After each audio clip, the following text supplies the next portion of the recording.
तो रेशियो का नाम है सॉल्वेंसी रेशियो, जिसमें हमको 4 रेशियो पढ़ने हैं। पहला debt equity ratio, debt to total asset, proprietary और इंटरेस्ट कवरेज रेशियो। मैंने आपको कहा कि मैं इन तीनों को एक साथ पर बताऊंगा, इसको हम उसके बाद देखेंगे। सबसे पहले आप इनके नाम याद कर लेना, debt equity ratio, debt to total assets और प्रोप्राइटरी रेशियो। फॉर्मूला याद करना बड़ा ही सिंपल है, पहले डेट आया तो डेट लिखो अपॉन इक्विटी, इसको कोई दिक्कत नहीं, आपको याद हो जाएगा। Debt upon equity, debt upon equity. यहाँ पर डेट टू टोटल एसेट्स तो डेट अपॉन टोटल एसेट्स, कोई दिक्कत तो नहीं है, पक्का। ये कहाँ पर है टोटल एसेट्स, बेस में, तो यहाँ पर भी कहाँ पर है, बेस में। प्रोप्राइटरी रेशियो में ऊपर क्या आ जाएगा, इक्विटी आ जाएगी। तो इसको आप रोज देखो, 1 मिनट 2 मिनट आपको ये फॉर्मूले याद हो जाएंगे कम से कम एग्जाम की डेट तक, उससे उसके नेक्स्ट दिन भूल जाना।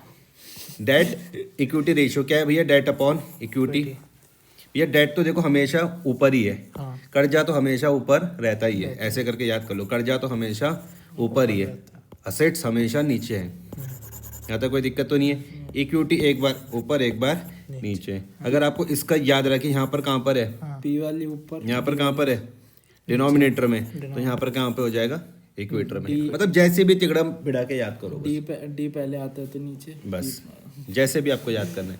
ये समझ में आ गया, यहाँ तक कोई दिक्कत तो नहीं है। इसको फिर अलग से देखते हो, तो कम से कम मुझे थोड़ा बहुत तो फॉर्मूले याद हो ही गया।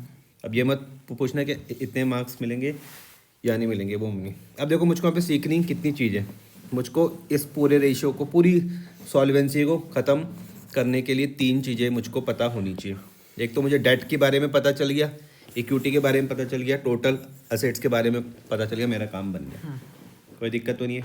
आंखें बंद करना जरा 1 मिनट, मुझको बताओ डेट इक्विटी रेशियो का फॉर्मूला क्या है, वहाँ देख के बताओ। डेट अपॉन इक्विटी, बहुत बढ़िया। और debt to total asset, debt upon total assets. Assets का भी ऊपर नहीं होएगा तो प्रोप्राइटरी में आ जाएगा, इक्विटी अपॉन टोटल एसेट्स, बात खत्म।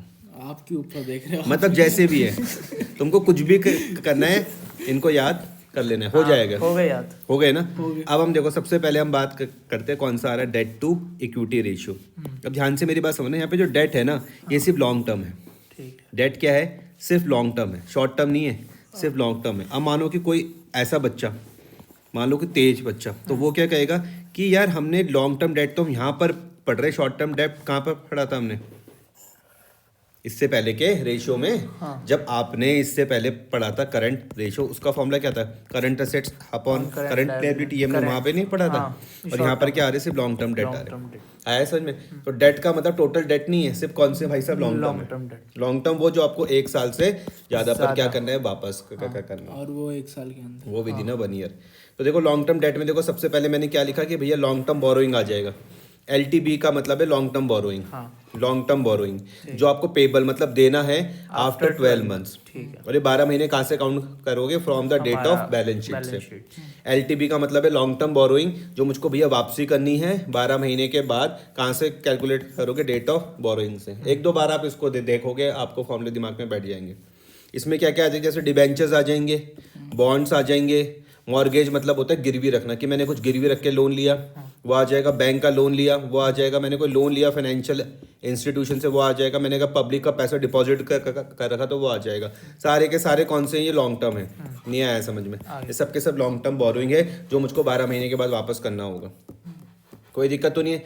कुछ मैं प्रोविजंस बना के भी चलूंगा। प्रोविजंस बनने से क्या होता है कि मैं अपने प्रॉफिट को क्या करके चलता हूँ, कम करके चलता हूँ। ठीक है, ये प्रोविजन पेबल वो रहेंगे जो मैंने 12 महीने के बाद देने हैं। जैसे कोई मैंने प्रोविजन बनाया एम्प्लॉय के बेनिफिट के लिए, EB का मतलब है एम्प्लॉय के मैंने बेनिफिट के लिए बनाया।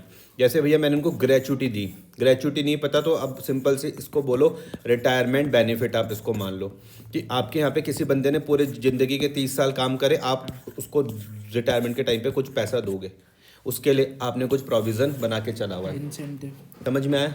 और ये जो प्रोविज़न फॉर अर्न लीव्ड, अगर कोई व्यक्ति आपके यहाँ पर काम करने आ रहा, समझ में आया, छुट्टी के बावजूद भी आ रहा, तो आप उसको दोगे ना कुछ, तो वो क्या हो जाएगी, अर्न लीव्ड हो जाएगी। मतलब उसने अपनी छुट्टियाँ कमाई है, या फिर उसकी छुट्टियाँ बच रही है, बात वही आगे घूम फिर के। कोई दिक्कत तो नहीं है, पक्का। इन दोनों को जोड़ लोगे तो आपके पास ये डेट वाला काम बन गया आपका। समझ में आया। करंट नहीं है, सिर्फ लॉन्ग टर्म है, लेकिन यहीं Debt पर वाला क्या काम बन गया? ये मतलब ये पूरा डेट आप समझ गए। अच्छा। डेट में यही दोनों चीजें आ रही, लॉन्ग टर्म बोरोइंग और लॉन्ग टर्म प्रोविजन ही आ रहे। समझ में आया या नहीं आई? लेकिन आपको यहाँ पर 2 मिनट ये वाली बात भी करनी है कि हमने जो पहले के 2 रेशियो पढ़े थे वहां पर करंट के बारे में बात हो रही थी। आया समझ में? नहीं तो आप यहाँ पे चलोगे उनको भूल ये जाओगे। लॉन्ग टर्म है, वो करंट है। हाँ आ गया समझ में? अब दूसरा भाई कौन सा, शेयर्स होल्डर्स फंड, इसको हम नेट वर्थ भी सर, बोलते तो हैं। लॉन्ग टर्म वाले को हम क्या करेंगे?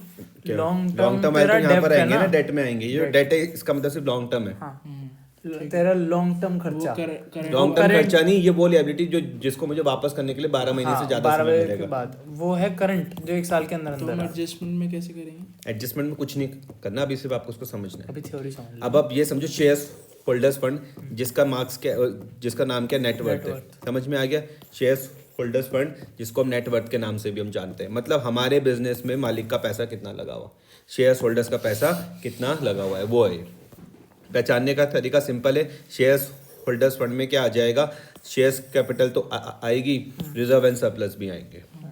ये एससी का मतलब है share capital, reserve and surplus. Shares holders fund में क्या क्या आएगा, शेयर्स कैपिटल आ जाएगी, रिजर्व एंड सरप्लस आ जाएंगे। Share capital, reserve and surplus, ये मैंने लिखा हुआ reserve and surplus. Share capital में क्या क्या आ जाएगा, मतलब सिर्फ इसमें शेयर कैपिटल में क्या क्या आ जाएगा, equity share capital, preference share capital. Share capital में दोनों ही आ जाएगी, equity share capital, preference share capital आ जाएगी। और रिजर्व एंड सरप्लस में क्या आ जाएगा, क्या क्या है ये, capital, reserve, capital reserve, security, premium, premium, ये वो है, मतलब क्या बोलते हैं उसको, जर्नल रिजर्व। और जो बैलेंस रहेगा statement of profit and loss का, ठीक है।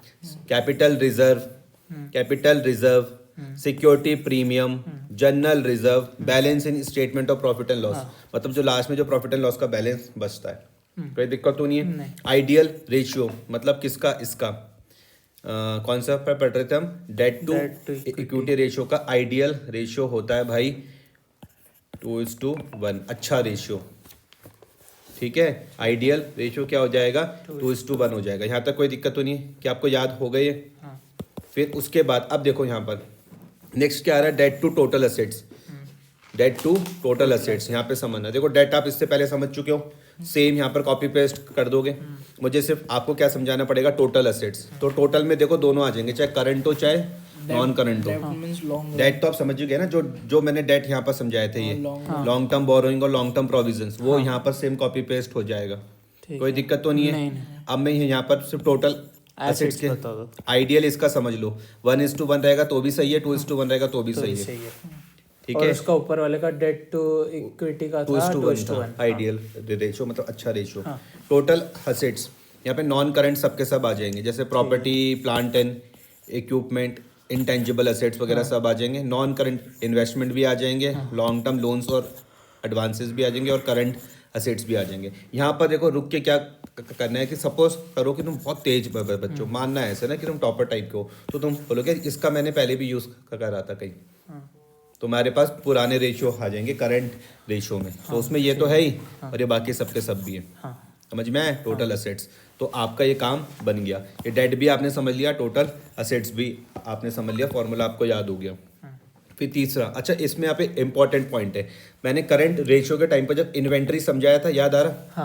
वहां पर मैंने कहा था कि लूज टूल्स और स्टोर्स को एक्सक्लूड करना, लेकिन यहाँ पर आपको इंक्लूड करके चलना है लॉन्ग टर्म। हाँ, जब आप टोटल असेट्स कैलकुलेट करोगे तो यहाँ पर आप इंक्लूड करके चलोगे, इंक्लूडेड करके चलोगे, मतलब पूरी तो पूरा पूरा लेकर चलना है। इन्वेंट्री यहाँ पर पूरा लेकर चलना है। वहाँ वहाँ पर तुम पे क्या हम करते थे, इन्वेंट्री में से एक्सक्लूड हटा देते करते थे ना, यहाँ पर आपको सब कुछ लेके चलना है टोटल इन्वेंट्री, असेट्स। उसमें माइनस कर दे, इसमें प्लस करना।